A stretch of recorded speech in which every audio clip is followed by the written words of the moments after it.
বাজারে আসছে এমন একটি জুতা যার ফিতা বাঁধা যাবে স্মার্টফোনের মাধ্যমে। কথাটা অবিশ্বাস্য হলেও সত্য। আমাদের আজকের ভিডিওতে আমরা এই জুতা সম্পর্কে আলোচনা করব। তাহলে চলুন ভিডিওটি শুরু করা যাক। বিশ্ববিখ্যাত ব্র্যান্ড নাইকি সেলফ লেসিং বা জুতা বাঁধা ট্রেনার জুতা বাজারে আনতে যাচ্ছে, যা গ্রাহকদের পায়ের আকৃতি অনুযায়ী সহজেই ফিট হয়ে যাবে এবং এই জুতাটি স্মার্টফোনের মাধ্যমে নিয়ন্ত্রণ করা সম্ভব। একে বলা যেতে পারে ফিউচারিস্টিক ফুটওয়্যারের সর্বশেষ সংস্করণ। তবে এই জুতাটির ধারণা পাওয়া গিয়েছিল 1889 সালে মুক্তিপ্রাপ্ত the back to the future part 2 চলচ্চিত্রে।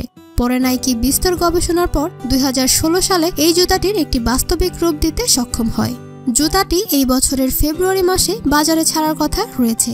এই জুতার প্রধান বৈশিষ্ট্য হলো ব্যবহারকারীরা চাইলেই এই জুতার ফিটিংসে নিজের মতো পরিবর্তন আনতে পারবেন, জুতার মাপ ইচ্ছামতো কাস্টমাইজ করতে পারবেন। আর এই পুরো কাজটাই করা যাবে স্মার্টফোন অ্যাপ্লিকেশনের মাধ্যমে, যেখানে এই উপযুক্ত মাপগুলো সংরক্ষণ রাখা যায়। জুতার ফিতাকে অ্যাক্টিভেট করার জন্য জুতাটির মধ্যে আলাদা কোনো বাটন বা বোতামের প্রয়োজন হয় না। জুতাটির সর্বশেষ এই সংস্করণের নাম দেওয়া হয়েছে নাইকি অ্যাডাপ্ট এবং এর দাম ধরা হয়েছে $350। লাইভ স্ট্রিমিং অ্যাপ সুইচে এই জুতাটির উদ্বোধনী অনুষ্ঠান সম্প্রচার করা হয়। জুতাটি মূলত খেলোয়াড়দের কথা ভেবেই তৈরি করা হয়েছে। বিশেষ করে বাস্কেটবল খেলায় এর প্রয়োজনীয়তা সবথেকে বেশি। এ বিষয়ে নাইকির ক্রিয়েটিভ ডিরেক্টর এরিক এভার জানান, নাইকি অ্যাডাপ্টারের পরীক্ষামূলক ব্যবহারে আমরা আন্তর্জাতিকভাবে বাস্কেটবল খেলাটিকে প্রথমে বেছে নিয়েছি। এই খেলার অ্যাথলেটদের এ ধরনের জুতার প্রয়োজনীয়তা সবথেকে বেশি।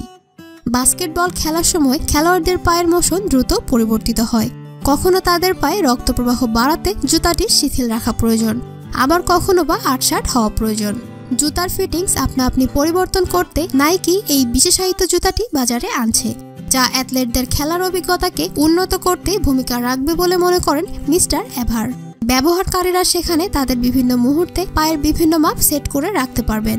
যখন ব্যবহারকারী তার পা জুতায় ঢোকাবেন, তখনই জুতায় থাকা কাস্টম মোটর এবং গিয়ার তার পায়ের স্নায়ুচাপ বুঝে প্রয়োজন অনুযায়ী ফিটিংস অ্যাডজাস্ট করে নেবে। অ্যাপ্লিকেশনে তথ্যগুলো সংরক্ষিত থাকায় অ্যাথলেটরা চাইলে সেটা নাইকির সঙ্গে শেয়ারও করতে পারবেন। ভিউয়ার্স, স্মার্টফোন দিয়ে এখন নিয়ন্ত্রণ করা যাবে জুতা। এই আবিষ্কার নিয়ে আপনাদের কি মতামত? আমাদের সাথে শেয়ার করুন কমেন্ট করে। আমাদের ভিডিওটি ভালো লেগে থাকলে লাইক, কমেন্ট এন্ড শেয়ার করুন এবং আমাদের চ্যানেলটি সাবস্ক্রাইব করে ও ফলো করে আমাদের সাথেই থাকুন। ভিডিওটি দেখার জন্য অসংখ্য ধন্যবাদ।